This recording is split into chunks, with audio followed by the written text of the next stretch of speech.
یه اسکن دیگه از دستگاه پروتونیک رو با هم دیگه بررسی می‌کنیم. این اسکن با دستگاه پروتون LBHD شرکت آسوا گرفته شده.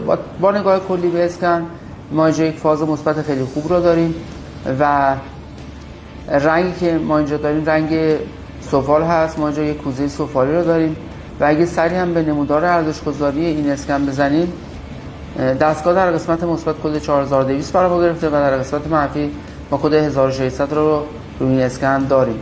با توجه به رنگ، شکل، ساختار و کدی که دستگاه در این ورژن نرم افزار به ما داده، ما میتونیم بگیم که ما میتونیم حدس بزنیم که این یک کوزه سفالی حاوی فلز مس یا نقره هست و البته ممکنه حفاری بشه، طلا هم باشه، ولی ما با توجه به کدی که دستگاه روی این اسکن به ما داده ما میتونیم نقره یا مس بودن هدف رو تایید بکنیم، ولی ممکنه حفاری بشه، طلا هم باشه.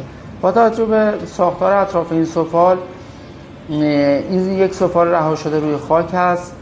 ما هیچ چیدمانی اطراف این سفال نداریم، یعنی در یک جایگاه مشخص جایگذاری نشده و کاملا رها شده روی خاک هست. دوستانی که اسکن‌های خوب با دستگاه پروتونیک شرکت آسوا میگیرن میتونن اسکن‌هاشون از طریق واتساپ شرکت پایدار معدن با ما به اشتراک بگذارن. ما اسکن‌های خوب رو بررسی می‌کنیم و راهنمای لازم رو روی اسکن‌های خوب به بچه‌های ارائه میدیم. موفق و پیروز باشید.